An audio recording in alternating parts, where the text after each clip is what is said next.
What if I told you the most successful people in history were not specialists? Not surgeons who only knew surgery, not coders who only knew code, not musicians who only knew music, but they were people who knew a little about everything and used to do things nobody else could. Leonardo da Vinci was a painter, but he was also a scientist, an engineer, an anatomist, a musician, a geologist. Benjamin Franklin was a statesman, but he was also a physicist, an inventor, a writer, a diplomat, a philosopher. These people are called polymaths, and for a long time, we assumed they were just born different, that they had some genetic gift the rest of us don't. But here's what neuroscience actually says. The polymath isn't a type of person.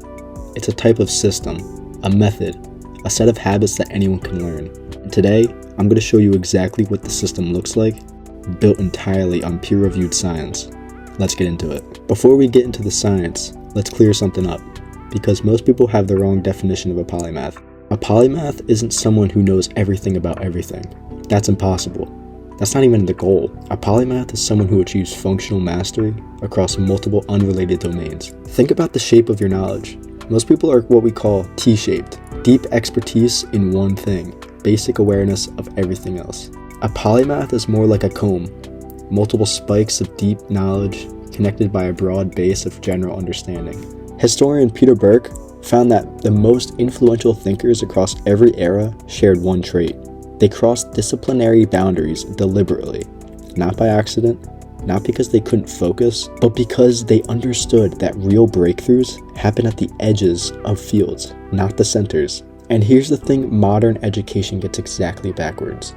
We are taught to specialize early, but the science says that strategy comes at a significant cost. Let's talk about your brain, specifically what happens inside when you learn something new. In 2006, a team of researchers, led by Bogdan Draganski, published a landmark study in the journal Nature. They scanned the brains of medical students before and after intensive exam preparations. What they found shocked them. The students' brains had physically changed. Gray matter had increased in regions associated with memory and learning. The brain had literally rewired itself in response to new information. This is called neuroplasticity, and it happens at any age. Your brain is not fixed. It is not a finished product. It is a living, adaptable system that grows stronger every time you push it into new territory. Now here's where it gets really interesting. When you learn something in one domain, you don't start from zero in the next one. Skills transfer. Psychologist Edward Thorndike called this transfer learning. The idea that skills learned in one context lower the cognitive cost of learning adjacent skills in another. A musician who learns chess improves faster than a non-musician.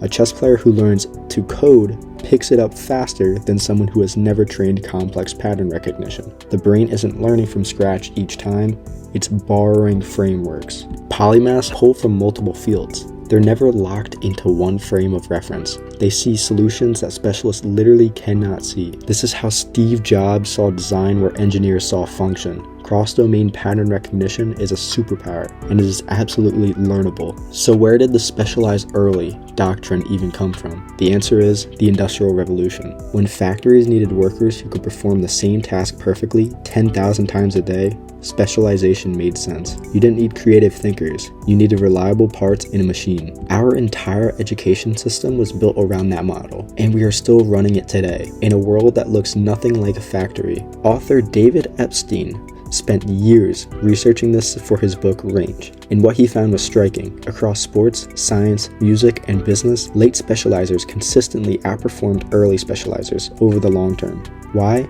Because the people who spent time sampling different domains first, who explored before they committed, developed a richer toolkit. They brought more to the table when they finally did go deep. David Epstein calls this the sampling period, and far from being wasted time, it turns out to be foundational of exceptional performance. Roger Federer didn't specialize in tennis until his late teens. He played every sport available to him first. Charles Darwin spent years as a geologist before he became the father of evolutionary biology. Richard Feynman was equally obsessed with lockpicking, bongo drumming, and physics. These aren't coincidences. They're the pattern. That is the polymath sequence. Okay, so here's the actual system. 5 pillars, all evidence-backed. Pillar 1, interleaved practice. Most people study one subject for weeks at a time. Block learning. It feels productive, it feels like progress. It isn't. Researchers Doug Rohrer and Kelly Taylor showed in 2007, switching between subjects within the same week produced up to 43% better long-term retention than blocked practice. The reason is something called desirable difficulty. When your brain has to keep reorienting itself, it works harder to encode information. That friction is the point. So instead of spending Monday through Friday on one subject, spend Monday on a subject A, Tuesday on subject B, Wednesday back to A, and so on. Pillar 2, the 5-hour rule. Researcher and author Michael Simmons analyzed the habits of Benjamin Franklin, Barack Obama, and Bill Gates. The one thing they all shared, roughly 1 hour per day of deliberate, cross-domain reading and reflection. Not industry reading, not news, deep, curious, exploratory learning across fields that have nothing to do with their primary work. 5 hours a week, that's the commitment. And over decades, it compounds into something extraordinary. Pillar 3, the connection journal. After every learning session, write down one connection between what you just learned and something from a completely different domain. This is not a metaphor exercise. This is neuroscience. Hebbian learning theory tells us that neurons that fire together wire together. Forcing cross-domain associations builds the associative network that defines polymath thinking. Over time, you stop making connections deliberately. Your brain starts doing it automatically. Pillar 4, cross-domain teaching. You've probably heard of the Feynman technique. Explain a concept simply enough that a child could understand it. That's one layer. The polymath version goes further. Explain a concept from field A using an analogy from field B. Explain compound interest using evolution. Explain machine learning using cooking. Explain stoicism using physics. This forces synthesis, not just recall, and synthesis is where real mastery lives. Pillar 5, strategic skill selection. Not all skills transfer equally. Some create leverage across every domain you'll ever enter. Researchers call this meta transfer value. The highest leverage skills are writing clearly, thinking statistically, understanding systems, reading people, and building things with code. Master any 2 of these and you'll learn every other skill faster for the rest of your life. They are the multipliers. Start there. Now here's where this connects to everything else I talk about on this channel. Because the polymath system doesn't work if your brain isn't working. And your brain won't work if you're not sleeping, eating, and recovering properly. Matthew Walker's research at UC Berkeley showed that sleep, specifically REM sleep, is when the brain consolidates cross-domain memory. It's when it takes the day's disconnected learning and weaves it into long-term understanding. Cutting sleep doesn't just make you tired, it literally prevents the connection from forming. You learn less of what you studied. You retain less of what you read. The polymath system runs on sleep. Nutrition matters too.